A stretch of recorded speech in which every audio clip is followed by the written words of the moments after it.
No one knew that I was a sex addict until the company's team building exercise. I had forgotten to bring my medicine along for that night and was assigned to a tent with a male colleague. I was in tears as I climaxed right before his eyes, and now that there was no turning back, my impulses spiraled further away from control. No one knew that I was a sex addict until the company's team building exercise. I had forgotten to bring my medicine along for that night and was assigned to a tent with a male colleague. I was in tears as I climaxed right before his eyes, and now that there was no turning back, my impulses spiraled further away from control. Due to my addiction, my heart had been pounding the moment the supervisor came and told us we were staying the night at the hot springs. If I even had an instant of skin contact with a man, my libido would flare up in minor cases, and in the worst cases, I would straight up get an orgasm. I had never told anyone because it was just so embarrassing. And when I was younger, I had presumed I'd simply get better once I was an adult.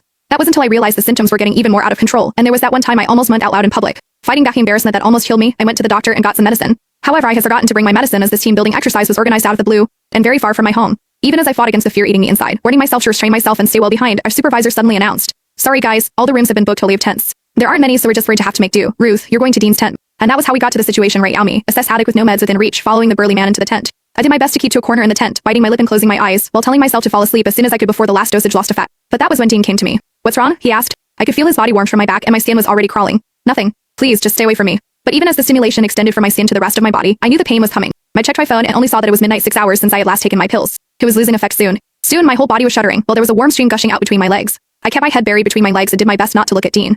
People would mock me for being a skank if he noticed my condition, and I couldn't bear to stay in the company at that point. Meanwhile, Miles Hendricks, the other colleague in the tent, was already snoring out loud. I kept clenching my knuckles, my own nails digging into my palm. The pain calmed me somewhat, and I told Dean, "Sorry, I'm not distancing myself, I'm just not feeling well." Never could I have expected Dean to move toward me without another word, reaching out with his large, warm palm and pressing it over my forehead. Even as he held his palm steady, I found myself staring at his chest and nothing else. I could also see that distinct collarbone and chiseled chest under his shirt. I seemed to tighten at the very next second and orgasm amid my embarrassment, and the ensuing moan could barely be stifled. Worst of all, I was trembling even worse after I orgasmed, and Dean could clearly feel me shaking.